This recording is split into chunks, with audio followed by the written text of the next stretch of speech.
All right, welcome to the debrief. It's Dave O'Neill here, and I've got a comedy legend in the car, Claire Hooper, ladies and gentlemen. How are you, Claire? Hi, I'm really good. Now, I've just plugged you for more details about this thing we're going to. well, I picked you up. I don't know if you've made me feel more or less confident. What about the gig we're about to do? Yeah. No, it's good. You've armed me with some knowledge. I picked you up from outside your house because you're sort of on the way. Yeah, that's right. We're going to Geelong to do a benefit for Diabetes 1. Yes. And Dave Hughes asked me what I was doing. I said, I'm doing a gig with you for Diabetes 1. He went, here's a tip. Don't do jokes about diabetes and getting fat because I made that mistake. So, Diabetes 1 you're born with. You can't help it. Diabetes 2, someone like me could get it. Obese people get diabetes. Not necessarily obese, but, you know. Don't be kind to yourself, Dave. Yeah, well, anyway. You're doing different. Pilates. You look fine. I'm at Pilates. So I don't... It's okay, I get it. I know the difference because my husband's dad's got type 2, so I know that he's a candidate if he doesn't look after himself. Yeah, so... But yeah, this is a kid that was born with it. Yeah, I think it's just not for a specific child. I think the woman started the charity because her kid got Diabetes 1 or was born with it, and so... I wonder, here's the point. Like, I'm already in the car and committed to the gig, but now I'm questioning on you about it, and we're like, is this even a registered charity? Like, what is it we're walking into? We don't know, but also... Like, charity gigs who gets the money? Well, not us, but charity gigs can be hit and miss, let's be honest. They can be really good. They can be the absolute best thing you'll ever do.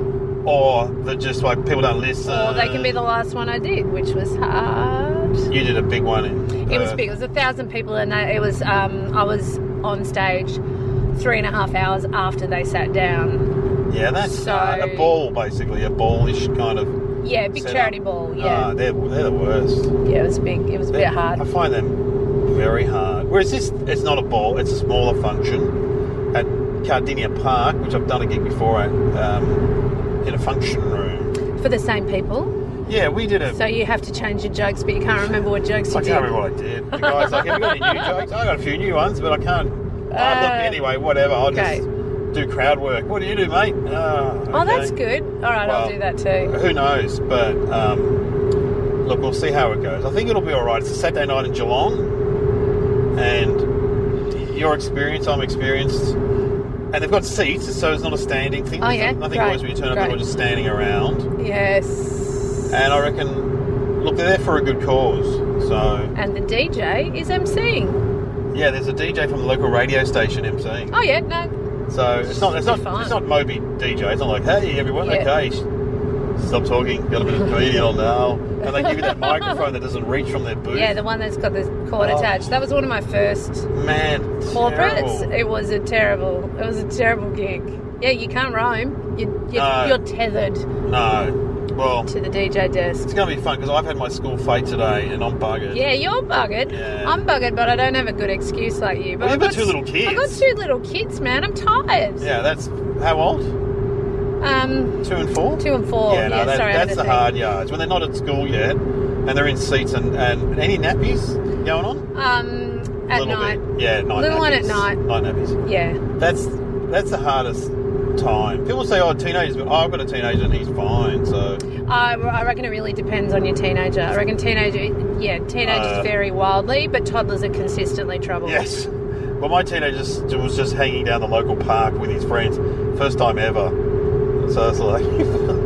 Anyway, he went from Saturday the school fete to the local park. I remember that, though. Do you remember being a kid at the school fete? Yeah. And just the way the, evening stretched ahead of you with all this promise, and you were like, how can I get some of that night time? This is going to be... hopefully your parents were, helping out. And then, all the parents were helping out, so he just... Anyway, he came back for dinner. Yeah, how good is it when the sun sets on you and your friends? Oh, man, it's the best when you're ever. when you're a school-age kid, it's so good. And then sometimes you'll talk to other kids that you've never met before as the sun goes down. Oh, it's so good. Awesome. Oh, I wish I was back. Anyway, I'm not. So, okay, Geelong, here we come. So keep listening to the debrief because we'll be back on in about 5 seconds after the gig. Lucky you, listener. You don't have to do the gig. It's going to be so much more painless. If we don't come back, you know what happened. It was bad. right, yeah. We'll be in touch.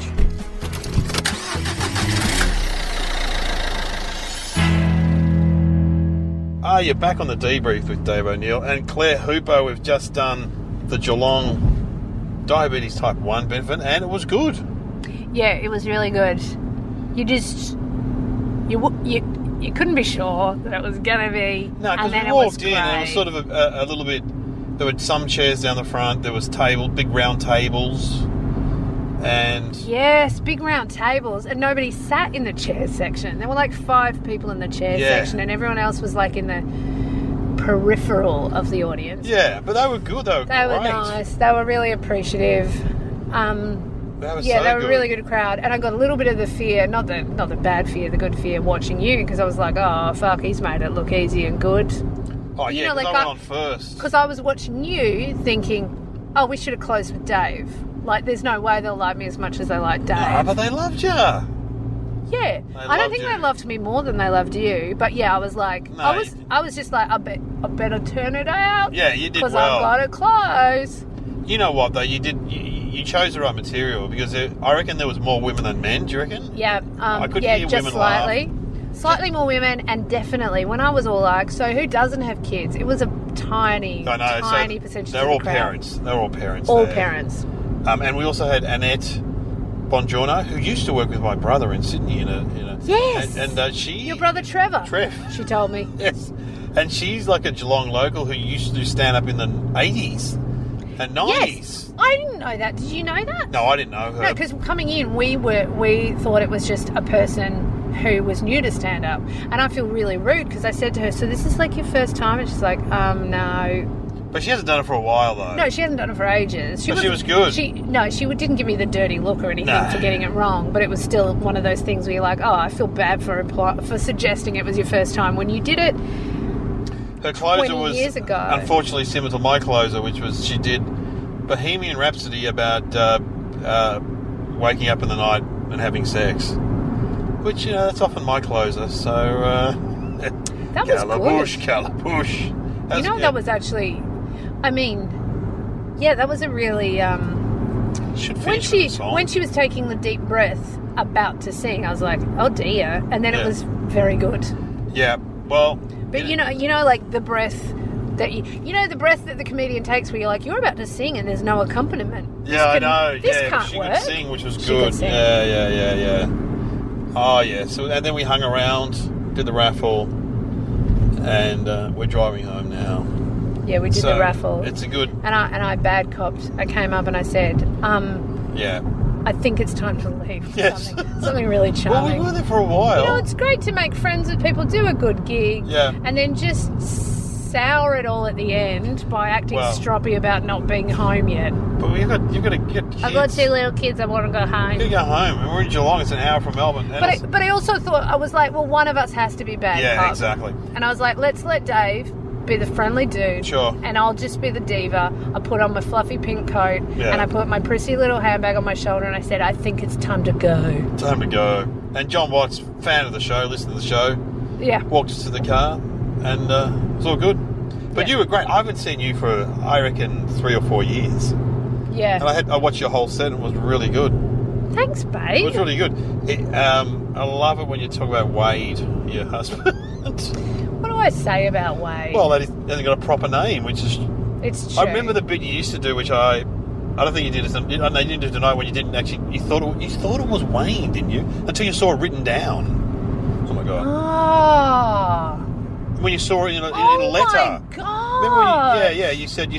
Because you forget bits. I'd forgotten that actual fact from my life. Yeah, I remember looking at his name on a letter. Yeah, you used to do that in stand-up. Oh my God! I mean, I'm going to try and remember some of the other bits. I remember... That's an actual thing from my actual life that I'd forgotten about. Yeah. My God!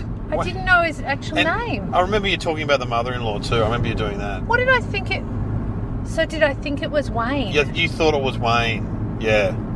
And you'd never seen it written down until you got a letter out of the letterbox. That's right. And I sent Harley a text the next day that was like something about I want to send your friend a postcard. How do you spell his name again? And then Harley obviously completely knew what was Harley up. Breen, Harley colleague. Breen sent me a text back that said, "As you'd expect," or something like that. Yeah, which right. was a Thanks for that. full Thanks, block. Harley. Thanks, Yeah. Harley. And so, but that was true because, yeah, like I met Wade on a Thursday night. We went out on a Friday night. Neither of us was certain of each other's name. Yeah, And then I right. flew away on a gig for the weekend. I think I went to Adelaide that week, on the Saturday morning. And I was Yeah. like, oh, I'll send him a postcard, but I'll send a text to Harley to be like, how do you spell it? And he didn't. He didn't offer it up. He did not help out. So he was onto it. But what I didn't realise, and don't think I did stand up about this, was that Harley, because I put my number in Wade's phone that night, and he was very drunk, and Harley was like, I know you, Wade, you're going to pester her. So Harley took his phone and took my number out of it and said to Wade, I'll give you her number back if you can tell me her name. And apparently Wade was like, I don't know, Lucy? Anyway. Lucy. So Wade was really lucky that I texted him the next day. Yes. Because otherwise, because he was never going to text me because Harley wouldn't let him have the number in case he was how badly funny. behaved. How funny is that? Oh my God. Dave, I can't believe I forgot that actual, that was gonna be gone. That was a gone That memory. was gone. No, I did not know that. I remember it made me laugh a lot when because I just remember thinking, what sort of name is that? You know, is that a New Zealand name? I know he's a Kiwi, but is it common in New Zealand to be called W-A-D-E? Wade? It's actually quite an American name. Yeah, it's a bit of a baseball astronaut-y kind of name. Sure. It's very American, and I think it was it was kind of had a bit of flavour in the 80s. Sure. When everyone was going for really American names. Yeah, right, okay. But so Brock, his name, Brock and Rock his- yeah. his dad's name is Barry Oh, Wayne, and his classic. brother's name is Shay Dwayne. Oh my God, and Wade is Wade. There was a real Dwayne. There's a lot of Dwaynes. Yeah. There's a lot of the wah sound in all their names. Yeah, wow. I should say, wow. Yeah. Anyway, you have a very relaxed, comfortable style on stage. It's good. It's really good to watch. So do you. Oh, I hate every minute while I'm up there. No, I don't. No, that's not true though, is I it? enjoy it. You enjoy it. Well, I because enjoy you it. look at you. Yeah, I was saying it, and then afterwards I was like, "There's something." Some people do a great job, but they still don't look like. Yeah, they look stressed. Yeah, Some people look stressed. You make it look very effortless, as in it flows out of you without there being a sense that you're planning anything, and yet there has really. to be. There's got to be something. There's got to be something behind it because you're hitting punchline after punchline. Do people tune in to hear people suck up to you? Am I laying it on too thick? Well, no, because I can pull it back, but I feel. Well, I've got to I'm give you a lift backing home. my compliments. I know, and we've still got 50 minutes to go. Can I keep this up? I'm not even going to ask you for petrol money. So it's pretty good. Oh, were you going to ask me for Remember the petrol money? days when you would offer petrol money? Someone offered me the other day. I'm like, what? Don't worry about it. Yeah, it would never occur to me, Dave. No. I'm so sorry. You can have some petrol money. No, it's all right. It's fine. It's fine. No, I'm trying to, I should give you petrol No, money. of course oh my you should. God. Don't worry about it. I'm trying to remember the first time I met you. I do this on this podcast, and I think I remembered it. Okay. I was on the steps of the town hall, and you were doing. Did you do Comedy Zone? Yes. That's when I met you. I remember talking to you. You probably don't remember it, but I just remember talking to you because I was out there. What year was that? You reckon? What year was that? That was 2005. Okay. Yeah. And you. Well, who did you do it with? I did it with Kent Valentine. Oh yeah. What happened to you? Moved to England, didn't you? Anyway. Yes. Helen Thorne. Oh, Helen Thorne. She moved to England. And Andy Muirhead, where did he move to? Well, jail for a while. Yeah, that was a... He was a guy from the Collectors who was done for child porn, if anyone's wondering who we're talking about. Yeah. It was terrible. Yeah, really awful story. Really and I don't know. Yeah, I didn't use Tasmania and he was there. I need to... Yeah. We need to fully... it's a very serious thing to be done for. Oh, yeah. But I apologise to anyone who's been badly affected by child pornography, who's been a victim of it. But I also feel a great deal of compassion for him. Yeah. As in, I don't think anyone enters into a relationship with child porn lightly, I think it would be quite a torment. Yeah. Well, he's... and he's paid some penance. Oh, yeah. Andy. Yeah, it's an interesting because he was just, the nicest guy in the world. Yeah, he seemed so what a double life to live. Yeah, they reckon he had some sort of illness, but I don't know. Well, now you get into any antisocial behaviour kind of can be an illness. You can call it an illness, can't you? It's really hard to call anything criminal but not mentally ill nowadays. You know what I mean? Well, I remember talking to you out the front. Okay, anyway, Town hall, because I would have been doing a show. Yeah, I would have been doing a show. Yeah. And you were, we were flyering, and flyering is so boring, handing out your pamphlets. You'll have a chat. You need to chat. And then I saw you when you were doing Good News Week too, because I went on that a few times. Yeah. How many episodes did you do on Good News Week? I don't know. How many episodes? Oh, there must be like 100. Somebody would know. It'd be on your IMDb page. Oh, yuck. I want to look at that. And then my wife wanted to remind me that we saw you in Sydney. So you must have been living in Sydney doing radio up there. Yeah. When did you see me in Sydney? When we went to the Robert Patterson press conference for Water for Elephants. Oh, that's right. And you and I sat next to each other, and we were... Yes. It was so... That was one of the nicest ones I've been... Yeah. Were you hosting it? Was it Robert Patterson? No, it was Robert Patterson and Reese Witherspoon.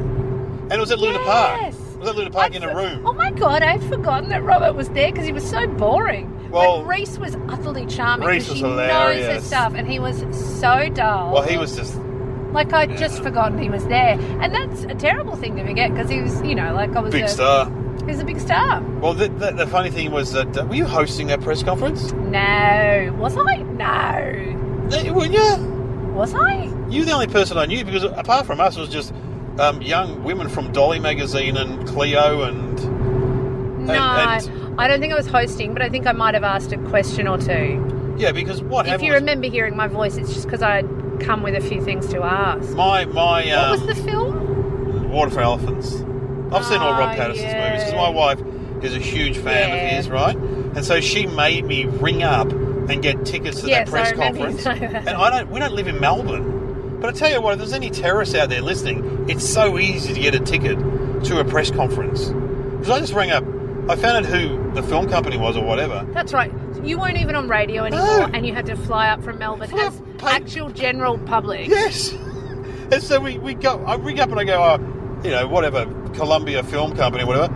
Oh, g'day, I want to go to the Rob Patterson press conference. And the woman goes, all right, what's your name? David O'Neill. And what media are you from? I said, the ABC. She's like, yeah, no worries. All right.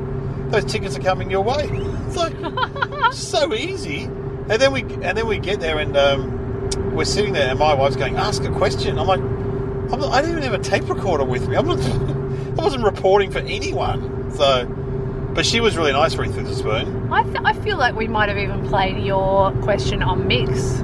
You know what, we could have, because I asked... You know what I asked? I asked, it was something about... Has Twitter ruined your life, Rob?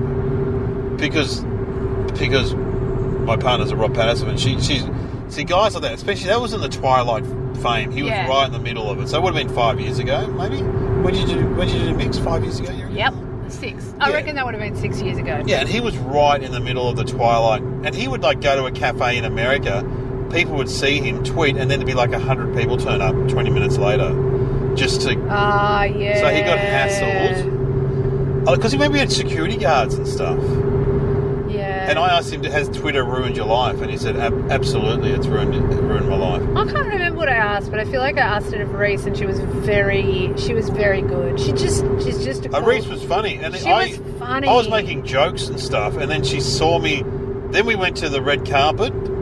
And she said, hey, funny guy. Aw, that's the best. Reese remembered me. Yeah, I love Reese Witherspoon. But Rob, he had a security guard. But one of a guy I know, produced a movie or that. Anyway, they filmed, his next movie in Australia, Rob Patterson did, was, they filmed it in rural South Australia. I can't remember what it was called. And Rob just used to like going for walks around the small town. He goes, because he can't do that where he lives. He said he can't walk out on the streets. He gets mobbed. But I think that's changed now. That was the Twilight heyday. Yeah. Who did you do mix with in Sydney? First year, Andrew Rochford. Dr. Andrew Rochford? Yeah. It seems like he inspected me the other day on Tuesday. We have a problem because I had shingles and he came on and pushed his thumb into my chest, into my welts. Yeah. Great. But he's quite handsome in real life, isn't he? He's very handsome. What do you Very mean tall. in real life? Is he not handsome on screen? Well, I'd never really noticed him on screen. I used to love that show he did. I was talking to him about it, where he would walk around an emergency room in Sydney. Yeah. And it was really good. Called the waiting room, or Yeah. it was really good. On Channel 9. Yeah, he's a good man. So, well, he would have been all right. and At least, if you've got medical problems, you could come to work and go, I've really tried not to do that. I've got a bit of a headache. I know. Am I having a stroke? No, I was really, really aware of not doing that. And then the second year that I was on mix was with Tim Ross. Oh, Rosso. Yeah. American Rosso. Yeah. Oh, yeah. Well, there you go. I know Rosso, yeah. He's a good man. Talks about architecture a lot. Yep. Not that stage. Actually, no. He did. He was mad for it already, but he was not talking about it that much. Yeah, sure. Yeah. He was a really good one to work for. He'd handle the management. He was big brothering me. Yeah, that's right. exactly what you say. But yeah, I felt like he was playing Big Brother, because I didn't want to be there, and he knew that. Were you doing Good News Week as well? Yeah. That's a big work. No, it's not. Good News Week's easy. Yeah. Do you know what? I should have worked harder on Good News Week. I should have considered that. Sure, it was a big week. It was a big week. I didn't have kids. I only had a dog and a husband. It was fun. Yeah. And Good News Week is one of those jobs that gives you energy. Yeah. Radio takes it, but Good News Week was I feel more energized. I can walk in tired and feel better at the end of it. Yeah. But Good News Week was quite competitive, wasn't it? I mean, you were there every week, but for the guest, yeah. some of those shows can be competitive. Yeah, I like to think ours wasn't the worst. No, it wasn't the worst one of its genre. I feel like, I mean, it could be, but Mikey's so quick. Mikey's really God, quick. He's really quick. So sometimes you just, you're about to get to something good and he'll just beat you to it. Yeah. But yeah, I like to think, I mean, if you watch it back and you will see Paul deftly hand the question to people without it being obvious. He's like, all right, everyone, give her a go. He will. He's very good. He's better at hosting than you realise. He's a good host, but if you watch it, He wouldn't have done it for so long too. He's good, Paul. I think he's aware of getting everyone in the game. Yes. And now the Bake Off. That must be fun. Or is there a lot of sitting around on a show like that? Yeah, there is. Yeah. Because it all looks so beautiful.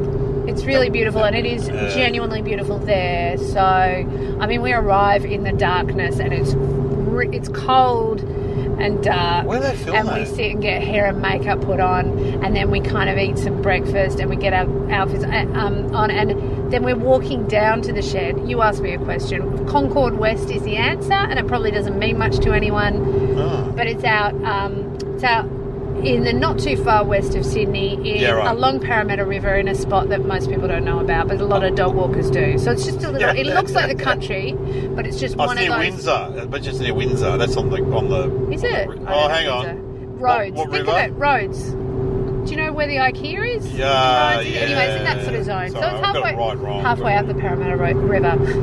Yes. Anyway, so you're basically walking down to the set as the sun's coming up, and it's so beautiful, and the birds and the flowers and the sun coming through the trees, and then the shed that we film in is so beautifully dressed. Yeah. It's gorgeous. You're in a little bit of heaven, but it's colder than you realise, and it is 14-hour days, and there's a lot of waiting around. God. And waiting around is a good thing because every season. Last year, I taught myself to crochet, amirugami. How do you say it? Those little dolls, where you... Yeah, I know. And then this year, I was teaching myself Japanese, on Duolingo. So if you've got spare time and you can be bothered using it for something great, but it does make you churn a little bit. Knowing how much How long do sitting you... around is a funny thing Oh, to it is do, weird. and it's hard to be when other people, because you look at the people working the cameras and they're on their feet the whole All time. day, yeah, so how are you going to complain about not No, it's hard to... doing anything? But you do. Yeah, you churn a little bit. How long do the shoots last for? Like, how long do you do that for? Like, 6 weeks. oh, wow. Ish. Yeah, 6 weeks ish. Monday to Friday. Yeah. Yeah, it's a little bit variable. So you have to move up there for a little bit. Sometimes we'll get a day off in the 5 days, or sometimes we'll do 6 days, or, like there's a bit of... Yeah. It's not quite as predictable as Monday to Friday, but yeah. So they put you in a hotel for that long? Yes. Oh, my yeah. God. In Sydney or around near there? The first 3 years I took the family up, but this year, because my... Penny's in 4-year-old kinder. Yeah. So it was just too disruptive. Like, she's having... Like, she's not got problems, but she's not ahead of the game in terms of her, like, reading and writing and stuff. Yeah. So there was a real sense that she didn't need 6 weeks of, like, doodling around in Sydney with her dad and her little sister. She needed to actually have some structure. Yeah. So I had to... So that was really weird. So that's like going away from my family for 5 days at a time, coming home tired for 2 tired days, and then returning. It's like being a travelling salesperson, or in the army. It was really weird.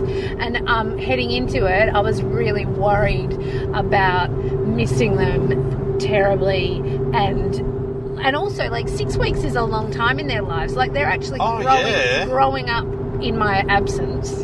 Yeah.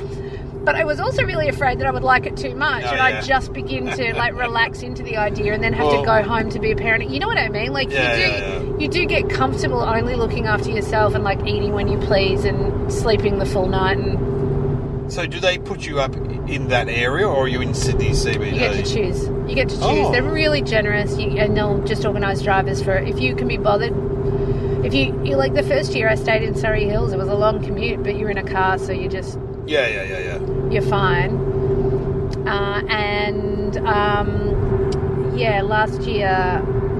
Last year I stayed in Leichhardt, which is a really good compromise. It was like a 12-minute drive home. Oh, wow. Yeah, that's a trendy suburb now, though, Leichhardt, isn't it? It was the best. It was great. Yeah. Awesome. And where's Mel? Mel live? Mel Buttle's Brisbane. She's Brizzy, so she's doing the same thing, just picking somewhere. Like, we basically know the budget and we find somewhere on Airbnb and request it. Yeah, she's fun too. Butts is the best. Yeah, she'd be good fun to work with. The best. Because we're similar enough and different enough. Yeah, like, right. We're very much not the same person, but we've got each other's number. And I think we're, I don't know, who knows what she says about me, but the sense I've got is we've both got a really good read on each other's moods and each other's strengths, and we just help each other out in a way that doesn't annoy each other. So we write jokes, like, as in, we'll write a joke, it'll get put in the script in the wrong person's spot, and I'll be like, but I'm about to do one of your jokes, and she's like, I don't care. It's a pretty generous relationship. And she knows my weaknesses are dealing with the promo team. I get all, like, I get really glitchy and really cranky. Yeah, right. Because they're like, do something funny with these props, and I'll just be like, what do you think I should do with the props? Like, I'm not a nice person. People think I am. Yeah, right. Yeah, that can be annoying though. In the old days, with you know what's ruined things, digital bloody cameras. Oh my God! There's so many photos. They can take. If 400. another promo person hands me a selfie stick and says, just do something funny with it. Right. No, I'm sorry, I'm 42 and I don't want to do something funny with a selfie stick. Well, in the old days, the local paper guy would come out and he goes, I've only got 12 photos. All right, okay. Yeah. The last one, put the pot on your head. I'm not going to use it, just got to use the film up. That's the one that always ends up on the front. The pot on the head. It's so true. Put the pot on your head. We're not going to use it. We'll just muck around a bit. I just think I'm not very good at having more than one mum and dad. So I get into like, we've got the production crew. We've got the people I'm used to taking direction with. I build a trust relationship. I understand what their words mean and what they want from me, and they understand me. And then somebody else comes in and tries to direct a bit, and I'm like, no, you're not my real mum. Yeah. Right. Like, I'm just a little bit, I don't know. I'm not very, what is it? I just want one mum. I just want one mum. Yeah. And you get to a certain age where you're like, I don't want to do that. I just don't want to do. I don't want to do that. I do really. Is it really going to help the show? Is it really going to help the show? So I was talking to Richard Feidler about this. Oh, clang! But I was talking to the from the most downloaded podcast. Yes. I saw they always say that, and it's like, yeah, well, of course it is. You've got a massive media company called the ABC behind you. Yeah. They put on TV ads and radio ads. Anyway. Well, we were talking about the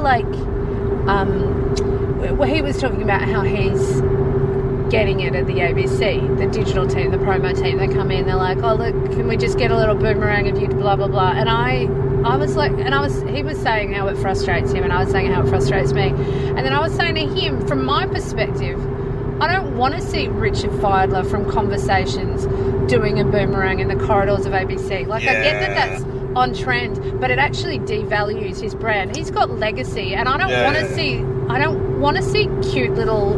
No, that's right. I'm like, if you want to find something to put on Facebook to remind me to watch Conversations, find something that doesn't just look like everything else everyone's doing. Yeah. Do you know what I mean? No. So anyway, I feel like that's what grates on me is like you don't think Maggie Beer is selling the show enough. You want her to do something cute in the potting shed as well. Like, that's Maggie Beer. That's Maggie fucking Beer. She's a brand. Legend. She's a brand. Don't make her also play around on your video. You can buy her ice cream in the supermarket. I buy it. I like it. Yeah, it is good ice cream.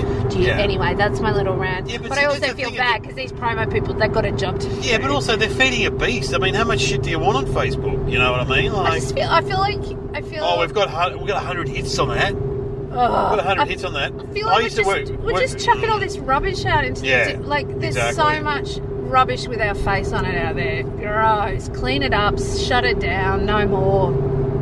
I used to work with someone who used to put stuff out on Twitter and then come back and go, we've got a really big response on Twitter to this. We should do this sketch, or we've got a big response on Twitter. And then someone said, how many? 3. Fuck, 3 people.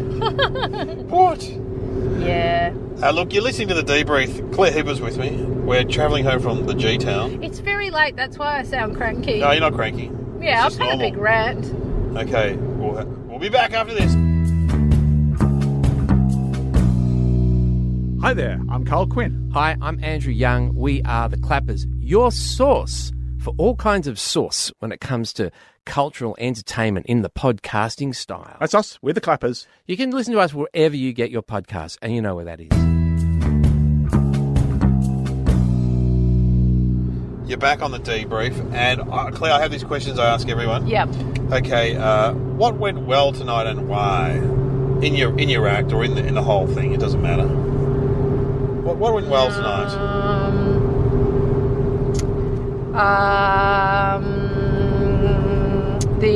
They responded well to me pulling silly faces. Yeah, they did. Well, they did, and it was good faces, I do a lot of face work, and I you're quite animated. It was a single spot.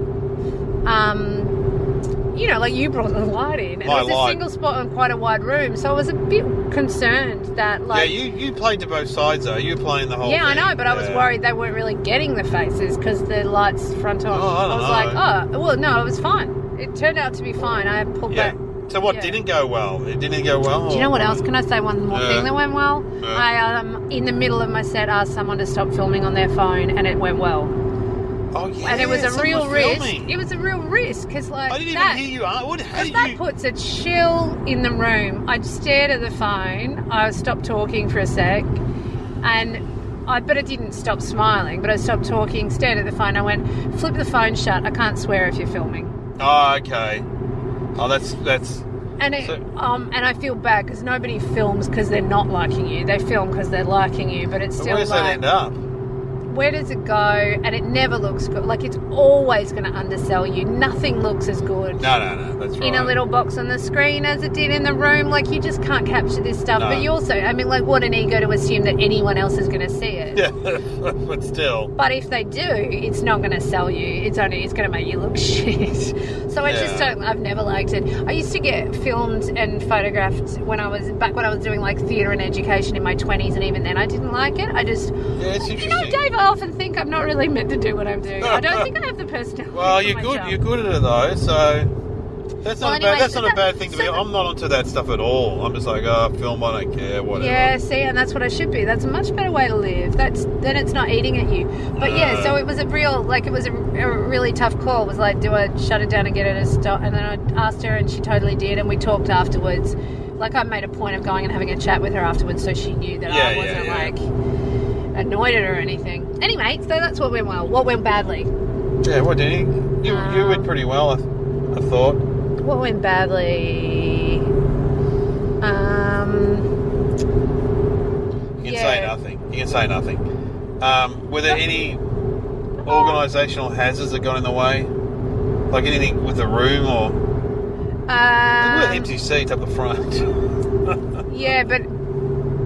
and that wasn't good, but it didn't hurt us. Nah. I guess what went wrong? I don't know. I like to make a quick exit. No, not a quick exit. I like to have a few chats and scoot. Yeah, we hung around. How much But did you we got hang to around? draw the raffle. Well, I don't know. I remember you saying. Hang on. I remember us doing early estimates were we'll be out of there around 9:15, and it's like 10:30 and we're leaving. We got out of there late.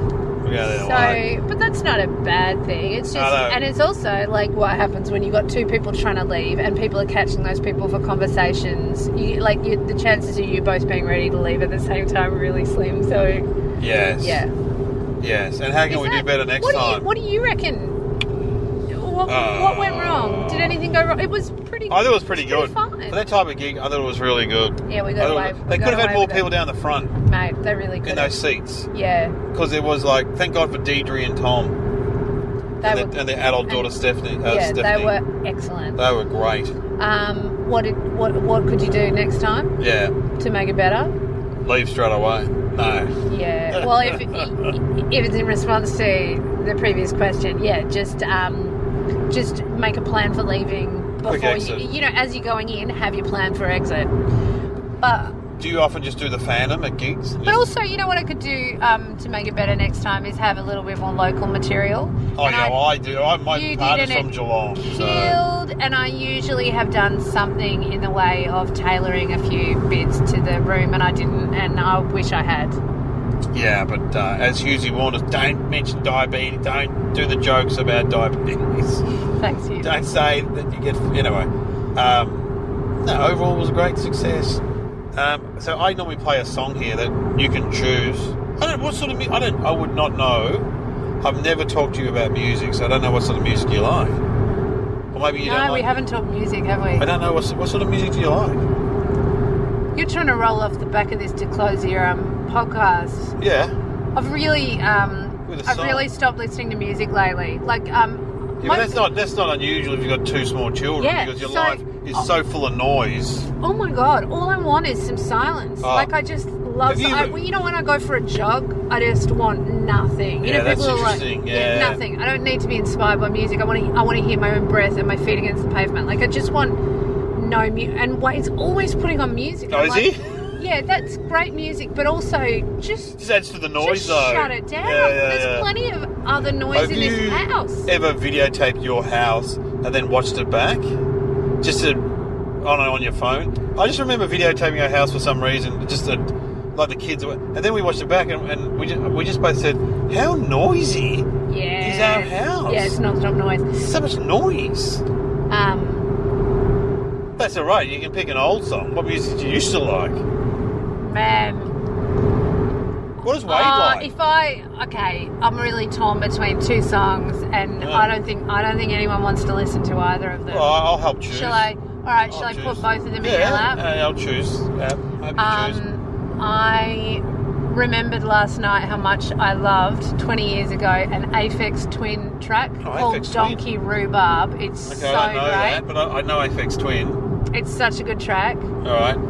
Have to play Aphex Twin. And then I'm intrigued by the other one. Well, because you talk about it on stage how you went to Splendour in the Grass with your baby, which is a very funny routine. Yeah. I remember putting her to sleep by a generator because it was the only way to get white noise to get her to sleep because there's so much. Were you sleeping in a tent? Noise. No, thank goodness. It was because I was doing a gig there. Yeah. So, Wade brought her in I thought they just put you in tents, though, in Splendor in the Grass. Yeah, no, I managed to, given that I had a baby... Get a cabin. And a bit of a profile, I got actually a real bed, but it was still very noisy. Oh, I can imagine. Yeah, it was a real mistake. It was a really stupid thing to do. Anyway, and then the other one that I just love and still does a love for me is the Queens of the Stoneage track, First It Giveth.